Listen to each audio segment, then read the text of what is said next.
Good morning. Welcome to the service of worship in the Unitarian Universalist Church in Tucson. My name is Mel Fish, for those who don't know me, and I'm worship associate this morning with Reverend Jamili as our pastor. Our community is striving to become as varied as the blooms of the Sonora Desert. Whoever you have been, we welcome you. Whoever you are becoming, we welcome you. We welcome you to and invite you to bring your whole self here and now. There are gender-specific bathrooms outside those glass doors, And there's also a handicap accessible one-stall bathroom back by the AV. RV. Welcome to the new year. On Sunday mornings only, the sanctuary, the social hall, and parking lots and our children's classrooms are open to all without invitation. However, we have designated a number of other areas as private on Sunday morning. Private offices are labeled and enter to those spaces by invitation only for all of us. And also any law enforcement officers, including ICE, unless they are,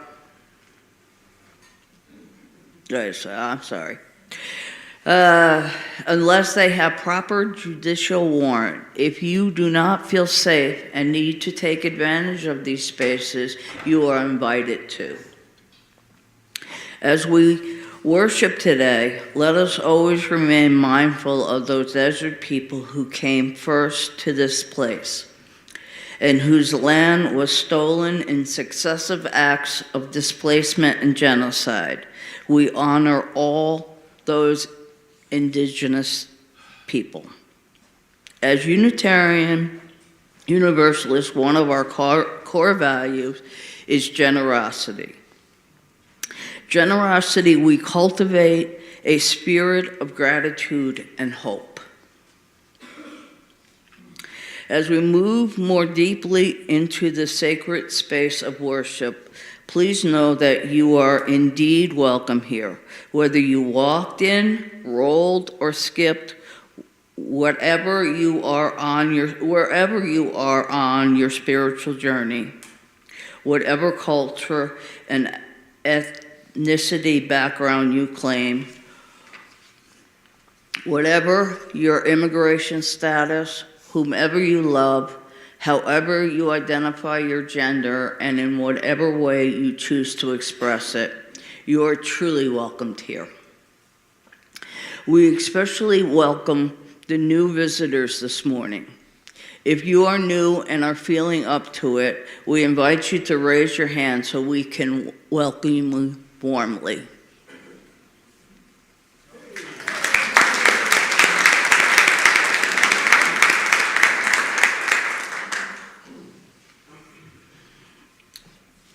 Your turn. My turn. Good morning and Happy New Year, everyone.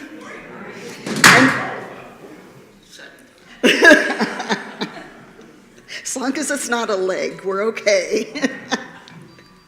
So Happy New Year, and what the ever-loving reality already happened 4 days into this year. We look around us at the world literally burning, and we hear more and more and more the news. Quote, the U.S. carried out strikes overnight in Venezuela, captured the country's president, Nicolas Maduro, and his wife. A club fire at a Swiss ski resort, starvation in Palestine and the Congo, the 5th anniversary, if you can believe it, of the January 6th attack on the Capitol, and a surging flu season. Right? And quite possibly the worst news so far this year, George Clooney gets French citizenship. We have lost a national treasure. This list goes on and on and on. So today, as we begin our time together, know that we will make space for all the feelings that are on our hearts. Anger at the pain and suffering we see on the news, bafflement at the actions of leaders who seem to have little respect for the foundations of democracy, and maybe even some hope for this new year. For now, set it down. Know that you are in a loving and supportive community, and when you leave today, you can pick it all up again. So friends, come. Let's grieve together. Let's laugh together. Let's welcome new members together. Let's rail at the injustices of the absurdities of this world. Then let us join together to be love's hands in the world. Come, let us worship together. Our chalice lighting starts this way. We light this chalice for the ones who arrived disheveled, carrying questions, contradictions, grief half-healed, and dreams still raw. You deserve a place that welcomes your becoming, that knows your fire is not too much, your silence not too little. A place that sees your shadows and reaches for your light. You deserve a community that listens when you speak, that trusts when you're in turmoil, that rises with you in joy, that believes your voice even when it trembles. You deserve a circle that brings you hope and coffee and poetry, a place to rest, a place to rise. Please join me in these last two stanzas as Mary Holly lights our chalice. Let this flame be that place, not perfect, but possible, not without cracks, but full of light. Welcome home. As you are able, would you please rise and sing Love Will Guide Us, forgive me, 131 in the gray hymnal, and the gray hymnals are available if you need them, but the words will be projected on the screen.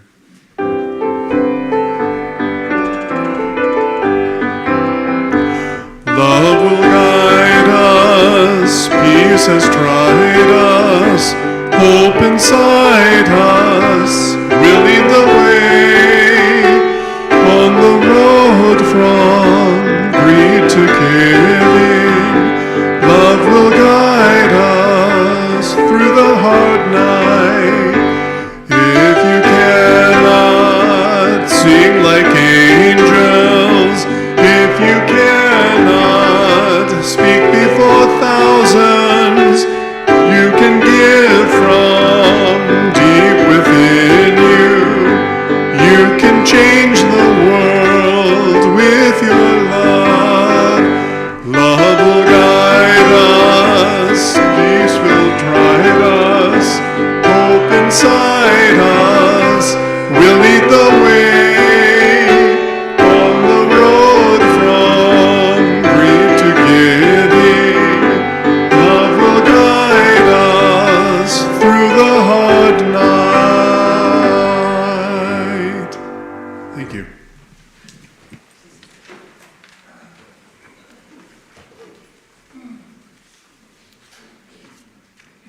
Good morning again. Our earth is strong. It holds our pain and our joy, our love and our anger, our shared bowl, which we use for joys and sorrows each week. It's strong enough to hold the big rocks, our collective celebration and mourning, and also the smaller stones that will add to significant other individuals' joys and sorrows. We who live in the desert know that water is life-sustaining and sacred resources. Let's remember those who walk through the desert right now without access to water, and we pour water from the pitcher to represent the supplies of water left by those who hold compassion for anyone crossing the desert and to find a better life for themselves and their children.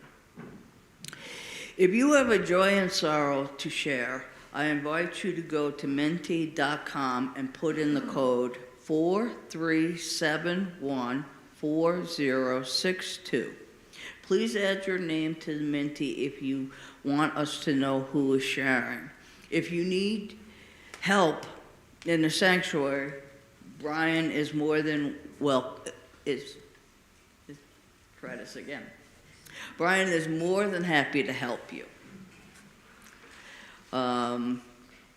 If you're here in person, I will invite you just in a moment to come up to the table and create ripples of hope by putting a stone into the water to symbolize your joy or sorrow.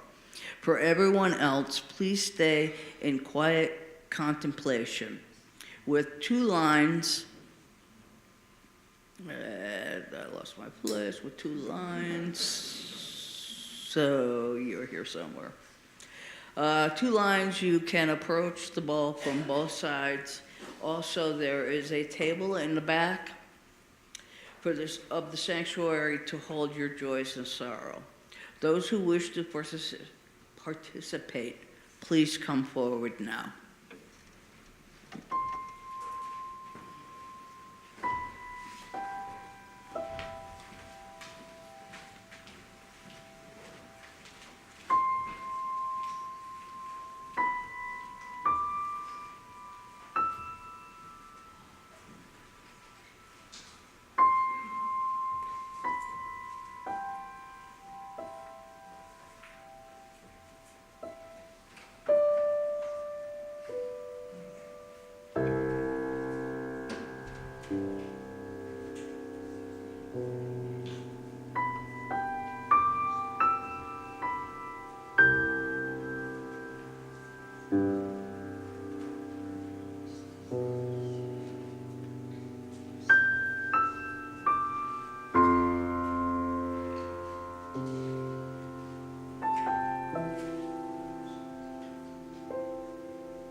On our mentee today,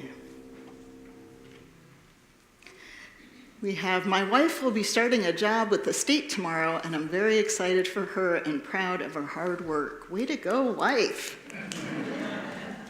Double joy, joining this church last month, receiving a positive message from my son across the country. Oh, congratulations. That's wonderful. Grieving for the loss of my colleague Juan, who was fatally shot in Tucson last week in a senseless, random act of gun violence. Thinking his family and our singing community. R.I.P. my friend, Tom G. Oh, Tom, so sorry. We are excited to have a new grandson born January 2nd. Congratulations, Reverend Lisa and Mike. That's the cycle, huh? We have these great joys and these profound losses. Broken heart as my family confirms that I can no longer live with them. Praying for safe shelter for you. Full of joy for my many blessings, including the celebration of my wedding anniversary today. Lenny, congratulations. Joyful to have a soulmate. Always recognize how lucky I am in that way. Amen. Happy New Year's, everyone. May we all prosper this new year, getting closer and closer to a life-changing surgery. We're praying for you as you go through that. My heart aches for people taken from the street by state secret police to be incarcerated, people who had hope and worked hard. Amen. All of those feelings and so many more are here with us in the sanctuary as the start of this new year today. So please join with me in a moment of reflection or prayer or silent contemplation, whatever your heart needs today, as I read these words from Eric Cherry. I picked it because I know I needed this plea, and I imagine some of you might also. His piece is titled, A Peacemaking Prayer. History is complex. The politics are intense, the fear and anger are overwhelming, and the future is unclear. But glimpses of a hopeful vision will not be bombed into oblivion by anyone. In prayer, we call to mind the peacemakers, neighbors of differing faiths, with different histories, with different politics, with different emotions, who find room for each other in their hearts, in their dreams, in their lives. Those who hold firmly to a vision of peace and justice anywhere in the world. But especially today, Spirit of light and love, especially today, be present with all those who are suffering terribly from violence. Lift up the hearts of those who fear and inspire courage among the peacemakers. Be present with local political leaders, ensuring a retreat from violence and a procession towards the peace table. Guide the hands of all those who are caring for the injured and the hungry and the grieving, and open our own hearts to compassion. Make our own hands work for peace and justice. And remind us of our complicity and responsibility. Lead us towards generous engagement and move us always towards a vision of peace. Amen.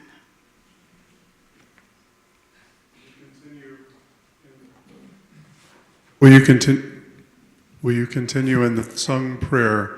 Let this be a house of peace. The words will be on the screen. It's 1054 in the teal hymnal. Please sink into your seats as we sing.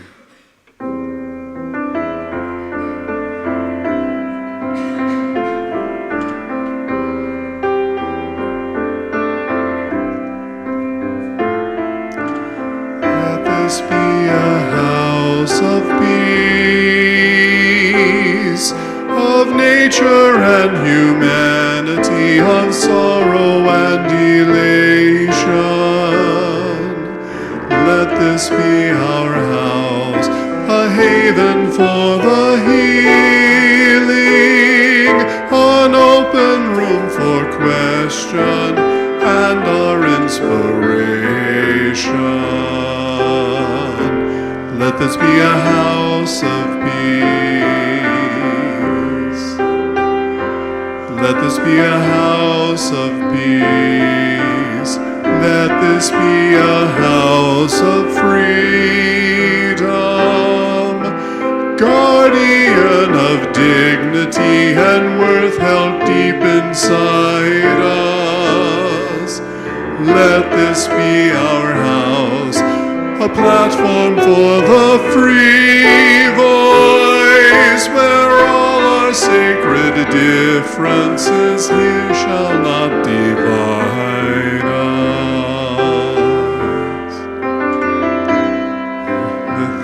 I lost it, sorry. Let this be a house of peace. Let this be a house, sweet truth, where scientists and mystics abide in reverence here. Let this be our house, a house of our creation, where works of art and melodies consecrate the atmosphere. Let this be a house of peace. Let this be a house of peace. Let this be a house of prophecy.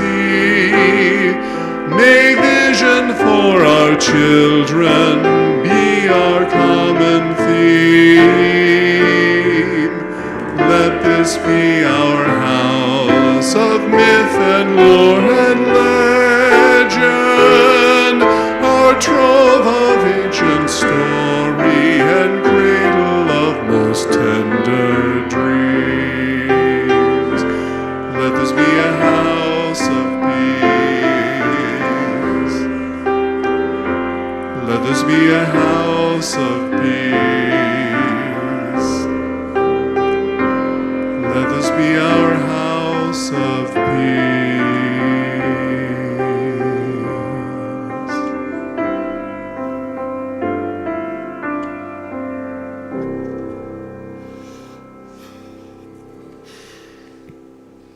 So I titled this reflection, and then I got really passionate.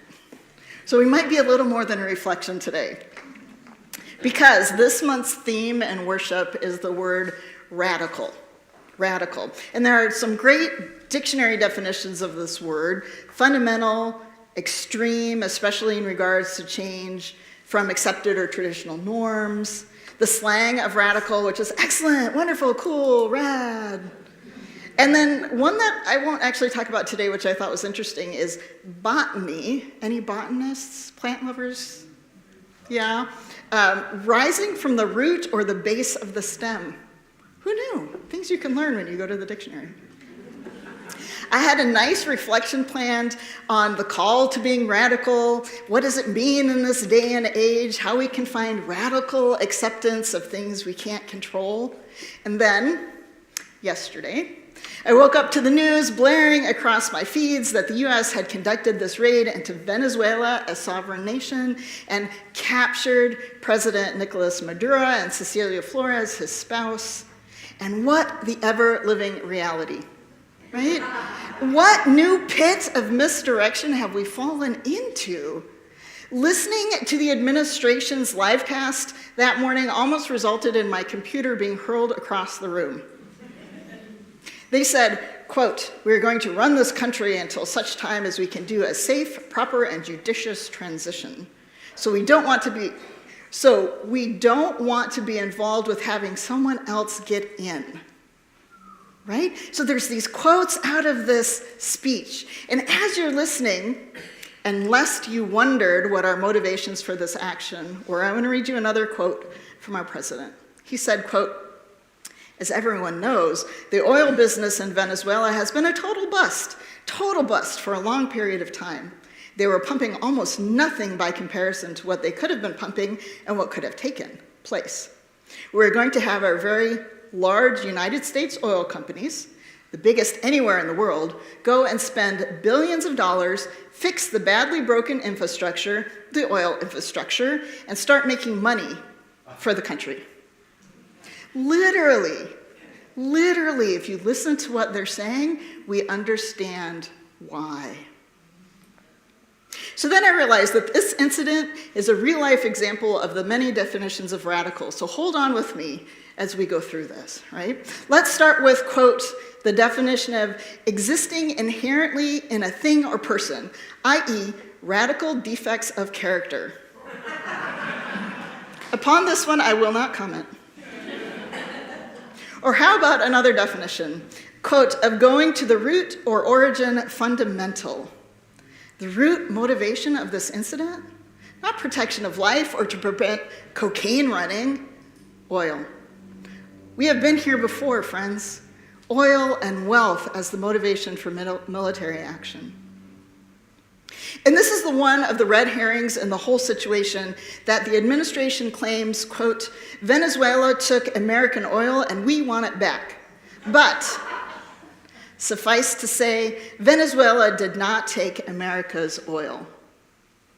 That is one voice of reason and one that many of us trust, Heather Cox Richardson, who immediately came out with a response to this incident. And if you haven't heard her yet, I encourage you to go and listen to her whole YouTube lecture on this. She is an American historian and professor of history at Boston College. In 2019, she started publishing Letters from an American, a nightly newsletter that chronicles current events with a larger context of American history. Right? This is a huge lack in our current dialogue of how these events came out of historical events.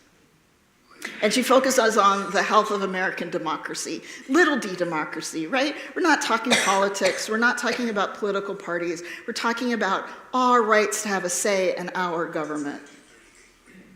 Her assessment of the situation is that not only is this a play for natural resources in Venezuela, it is an attack on rule-based international order and an attack on the US Constitution.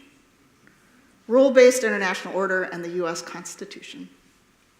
So here's the definition of radical as, quote, favoring drastic political, economic, or social reforms. Right? And that's, according to Richardson, the final piece you need to pay attention to. Trump is claiming the right to invade another country without provocation. I mean, this idea that there are narco-terrorists that are hurting the United States is a fantasy. He claimed that the president of the US can invade another country without provocation and without consultation of Congress.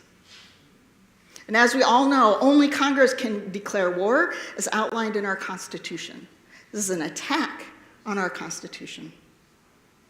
And if the assumptions are correct, that, quote, Trump informed Republicans, as Cox Richardson says, or at least the Gang of Eight that he was going to, but not the Democrats, which says he is declaring himself the leader of a one-party dictatorial state, and that is the other piece here. So if Trump did not, in fact, inform the Democrats, he's declaring himself a dictator. And so the conclusion that Heather Cox Richardson draws is that when I say this is a really, really, really, really, really big deal, this is a cornered president who is in serious trouble with the American people and with his legal issues. So here comes another definition of radical. Extreme, especially in regards change from accepted or traditional form. Richardson warns us of the impact these actions have and warns that we are facing a crisis because Trump has gotten more and more and more cornered. She says that in the next 3 months, everything is going to be really difficult and really amped up because he feels like things are coming down to the line. Either they are going to grab control and turn the United States into dictatorship, or the United States people are going to rise up and take our system back. We are going to make it based on law again and not on personalities. And we're going to start to enforce the laws against corruption, and we're going to enforce the Constitution. And with luck, we're going to make this country and its rules and laws more responsible to everyday people. You can see that building. So even as Richardson says, we are approaching this massive crisis, she gives us that hope of the new year. It's not those authoritarians and those dictators who will make this decision. It is us. And the actions this weekend are not radical in the sense of being a marked departure from prevailing methods, practices, or ideas. The US, if we know our history, has interfered in Latin American politics time and time again. Richardson makes the argument that this time, however, is different. It is, quote, an attempt to side with Russia to overturn rule-based international order, to align the United States with Russia rather than Europe, than with democracies, rather than with the idea that countries should have their own right to sovereignty. And we know what happens when might makes right. The bigger dog comes in and takes over. Here is where our principles, values, and ability to investigate thoughtfully and thoroughly as Unitarian Universalists is going to serve us. Nicolas Maduro is a dictator. The lives of ordinary Venezuelans are markedly worse because of his regime and the policies that flow from it. And Richardson makes this point. When you see people saying, well, he's a bad guy, that's a great way to get rid of him. This is the way the United States should operate. Yes, of course he's a bad guy. But when you break the rules to get him the way Trump has done, what's being destroyed is not simply Maduro's regime. So we, as Unitarian Universalists, with our ability to hold two truths at once, can say, yes, dictators should be overthrown, and an invasion into a sovereign nation is not the way to do it. It creates cascade effects that embolden authoritarianism and weaken our own democracy. It might even be another definition of radical, the move to, quote, favoring, supporting, or representing extreme forms of religious fundamentalism, white nationalism, that is vying for power here in the US and around the globe.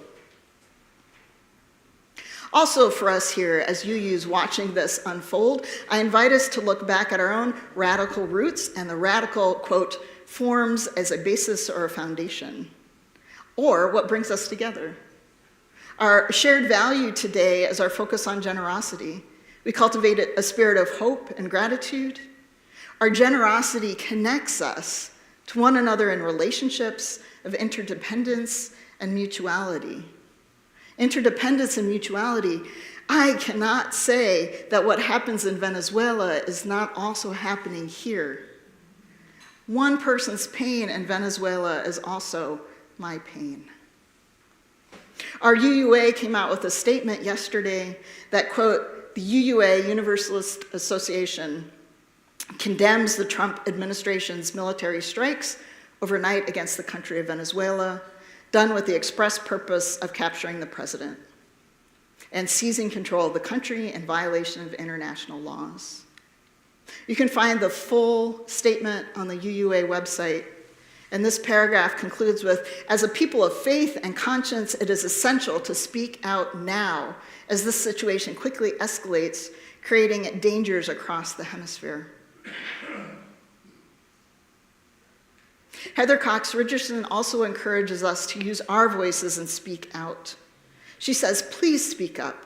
This is it, and it's going to get worse. You know, I've maintained this all along. It is going to get worse. But the vast majority of Americans want the Constitution. They want rules. They want laws that apply equally to everybody. They want to be treated equally before the law. They want to have a right to say in their government. They want to have equal access to resources. And my friends, Richardson continues, that is not a radical position. It is the same position that FDR had in the 30s. It is the same position Teddy Roosevelt had at the turn of the last century. It is the same position Abraham Lincoln took in the 1860s. That is what it means to be an American. And at this moment, to try and protect that for the 21st century. So maybe loving democracy is not that radical after all. Maybe this position puts us directly in line with millions of Americans, millions of people around the world.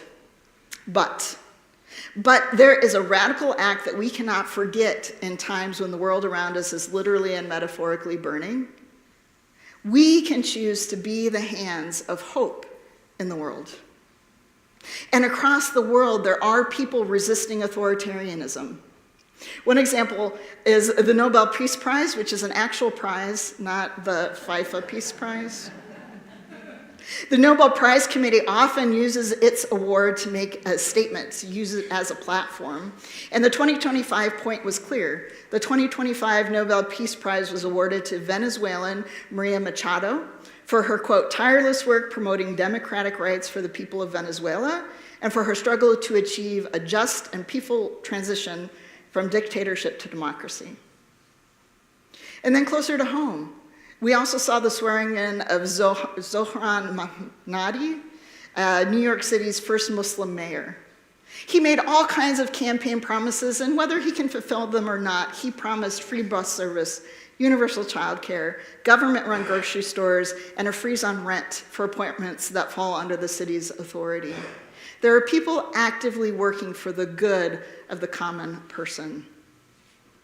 In our own city in November, Tucson's Multi-Faith for Pride Coalition celebrated the passage of a city council resolution that affirms the rights of transgender individuals in our community.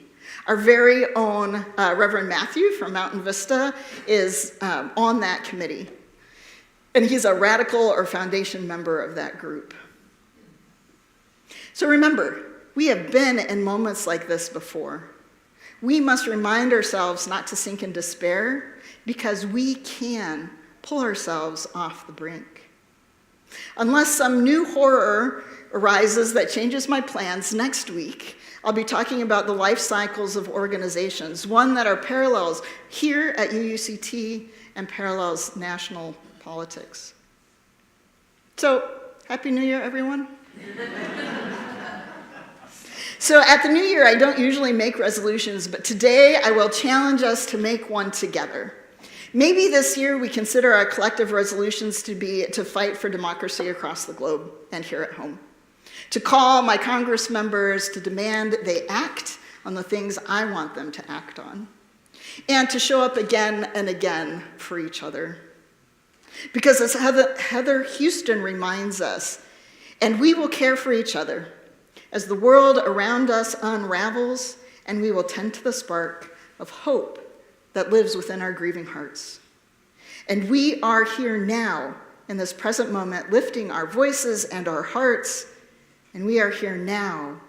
We have come together. We are tending the spark of hope. Oh, may it grow, and we will care for each other.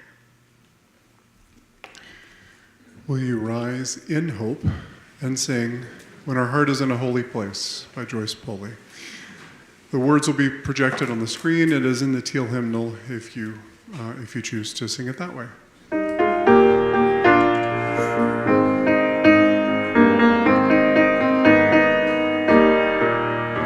When our heart is in a holy place, when our heart is in a holy place, we are blessed with love and amazing grace. When our heart is in a holy place, when we trust the wisdom in each of us, every color, every creed and kind, and we see our faces in each other's eyes, then our heart is in a holy place.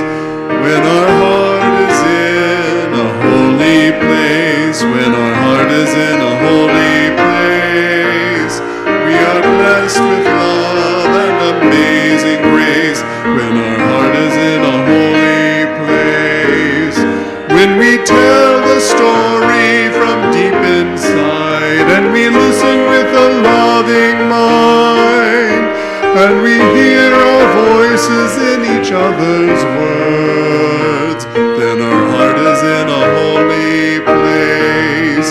When our heart is in a holy place, when our heart is in a holy place, we are blessed with love and amazing grace. When our heart is in a holy place, when we share the silence of sacred space, and the God of our heart stirs within, and we feel the power of each other's faith, then our heart is in a holy place.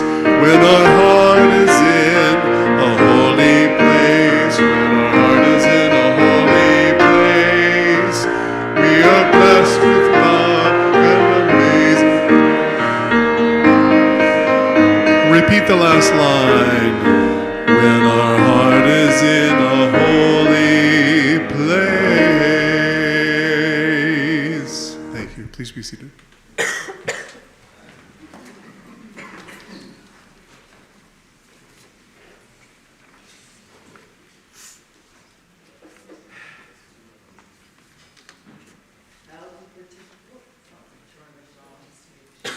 Like to hear me. However you participate today, service, our congregation depends upon you for your love, your time, and your financial support. For those of you here in person, the ushers will soon be passing the collection basket among you. For those watching from afar, you can send a check to our church office, give online at uuct.org/donation.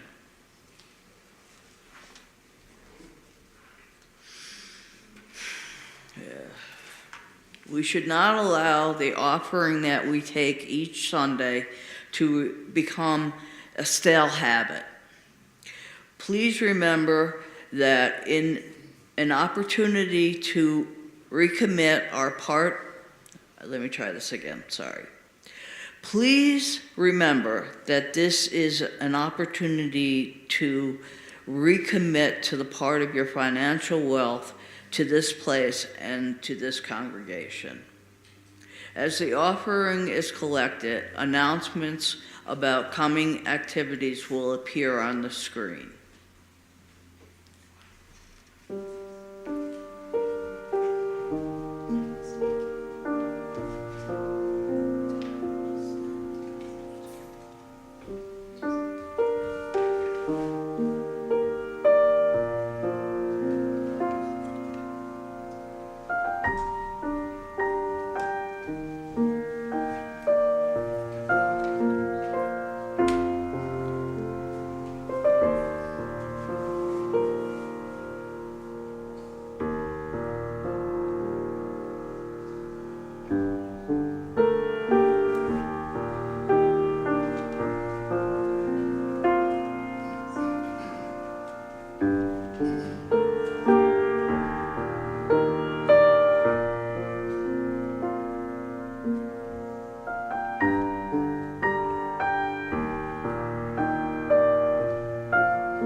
Good morning. My name is Carolyn Valdez, and I'm on your board of trustees. Sorry, Carolyn Valdez. My portfolio is community life, which includes many of the groups sponsoring our rich community activities. We have the book club, the care team, conversations among friends, the end of life group, Friday night programming, kitchen ministry, quilters, T-birds, and welcoming and membership. What more could you ask for? You may have noticed some people have some different colored lanyards. If it's blue, you're on the board of trustees. Green is the safety team. I don't think it was ever announced. So if we ever have an emergency, you'll want to look for somebody with a green lanyard. And then we have red for ushers and greeters. And I'm on all three. I want to invite everyone to social hour after the service in Goddard Hall, which is out the double doors behind you and to your left. There will be coffee, iced tea, lemonade, snacks, and good company. Social hour food and refreshments are free for all, and donations are appreciated to cover our costs.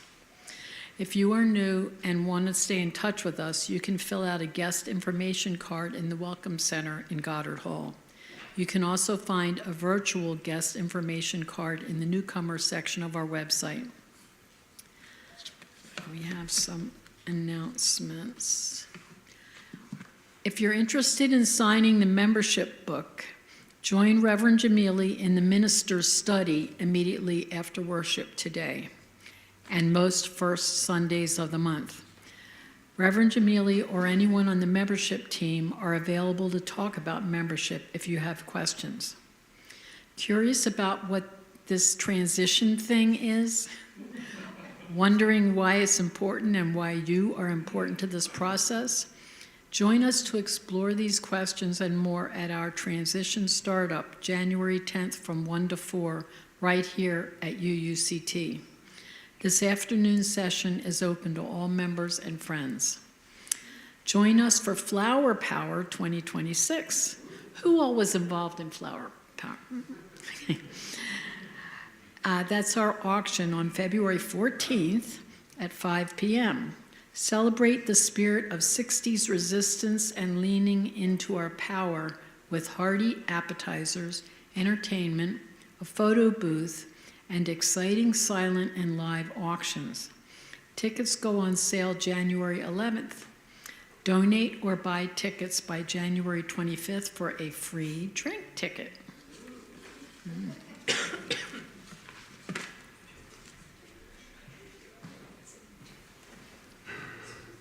We are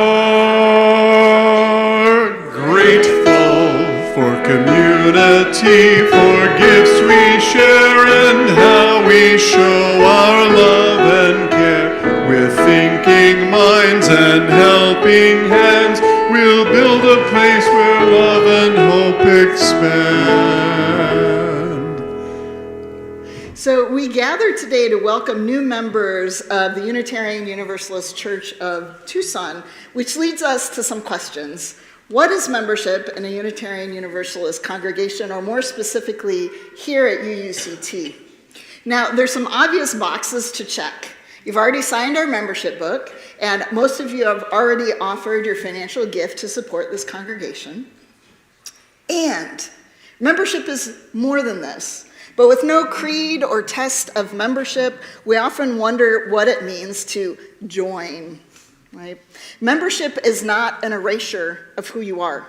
You do not leave your unique life experiences, your beliefs, your heavens forbid, your opinions at the door. You do not need to become smaller or less than who you are in order to fully engage in this church, because here, belonging is not fitting in. Membership does not mean identical or cookie-cutter participation from everyone, but is the merging of your unique talents and skills with the needs this community has. Membership is the unique and singular way you have blessed us with your presence on Sunday morning and throughout the week. It is the varied and significant ways many of you already volunteer and offer care across the ministries of our congregation. It is also the ability to allow this community to nurture you and sustain you when you need us. Paradoxically, this come as you are invitation is also an invitation to growth, learning, and personal expansion. Because a community seeking for truth and meaning as we are, one that welcomes all even when we are not alike, this tradition challenges us to become more, to grow and evolve, to learn and do better. As Reverend Takia Amin says so beautifully, we are the church of come as you are, but not stay as you have been.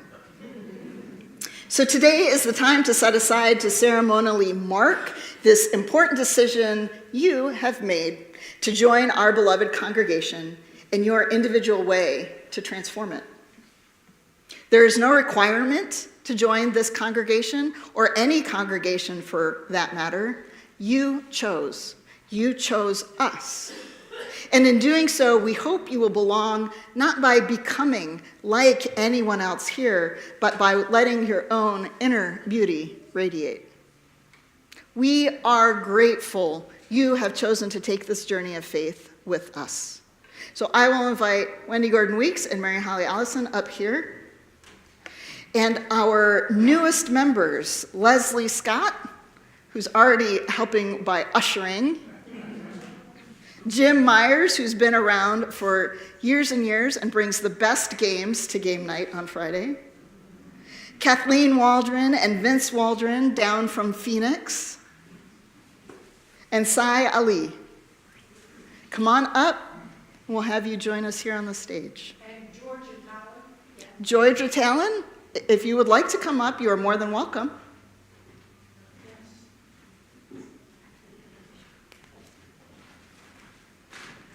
Georgia, a lifelong seeker, has found a home with us.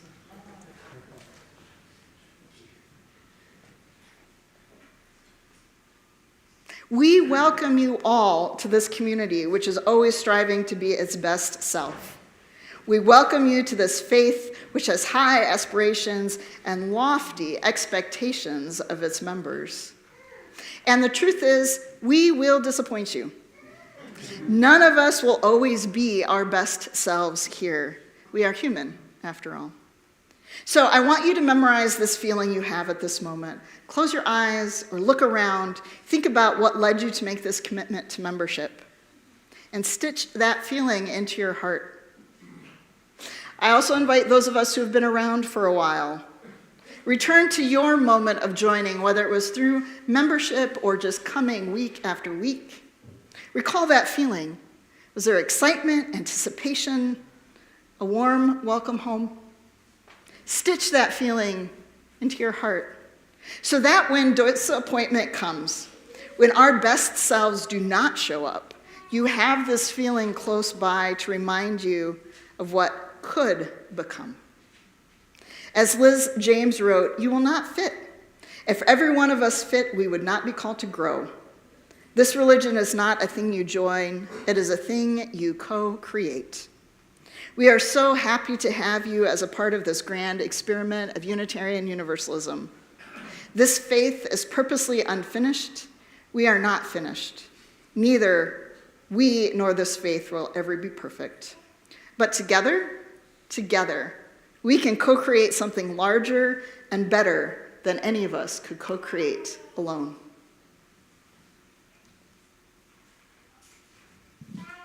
Can I take it? You can. Or you can stand there, too. We at the Unitarian Universalist Church of Tucson welcome you as new members of our community this morning. You have come to worship, play, work, and grow among us.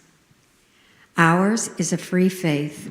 We have no creeds, and your ideas and beliefs to this congregation to share with others. You are free to bring your ideas and beliefs to this congregation and share with others.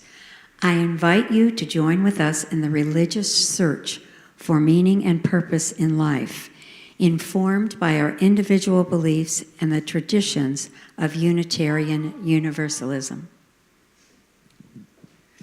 You have already signed our membership book.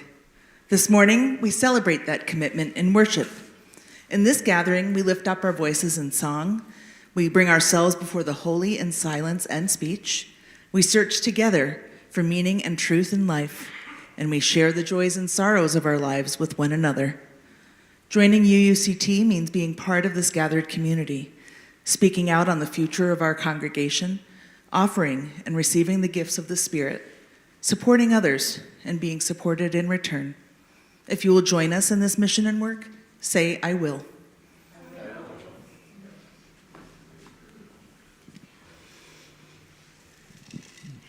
To help you remember this day, we have a flower for you.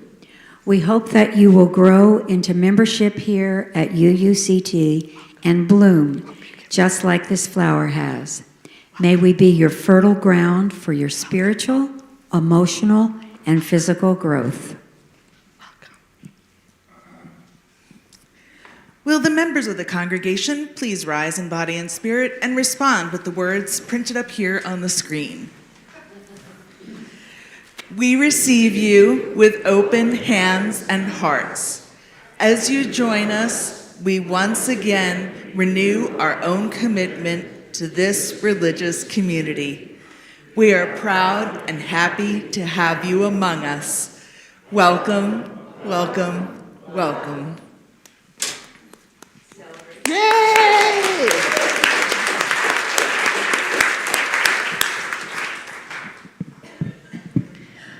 And can we stay standing, or would you rise as you are able, and sing the Fire of Commitment? Try to hold the tempo. Let's not slow it down. Lovely melody. When the light of days remembered burns a beacon bright and clear, guiding hands and hearts and spirits into faith set free from fear.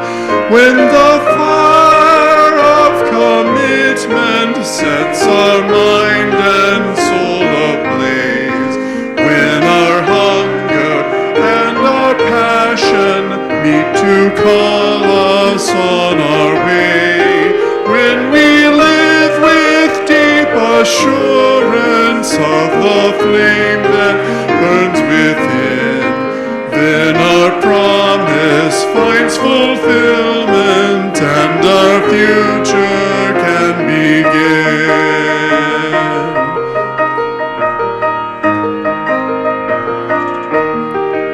From the stories of our living rings a song both brave and free, calling pilgrims still to witness to the life of liberty.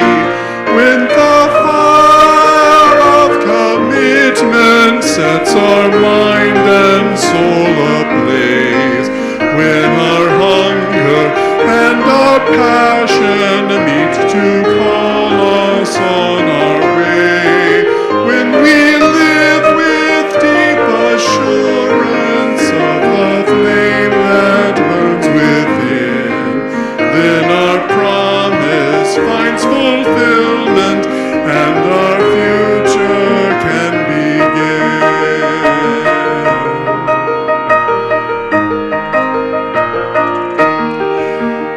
The dreams of youthful vision comes a new prophetic voice, which demands a deeper justice built by our courageous choice.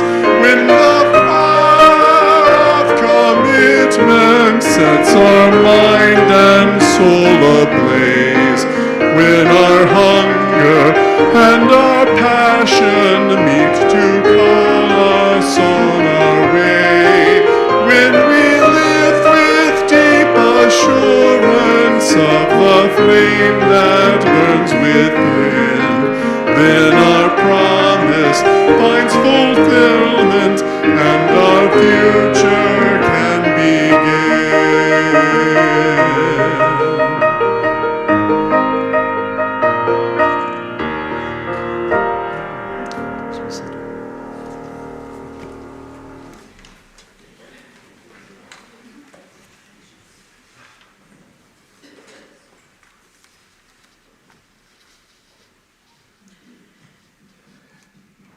Chalice extinguishing. Let us be that circle by Craig Rowland. As we extinguish this flame, may we carry its warmth into the world, not as a memory, but as a promise that you deserve, a place where your voice matters, where your laughter is treasured and your silence is honored. You deserve a circle that sees the scars and your strength, your doubts and your resilience, and hold them all with care. Let us be the circle for one another, a community of fierce welcome with grace.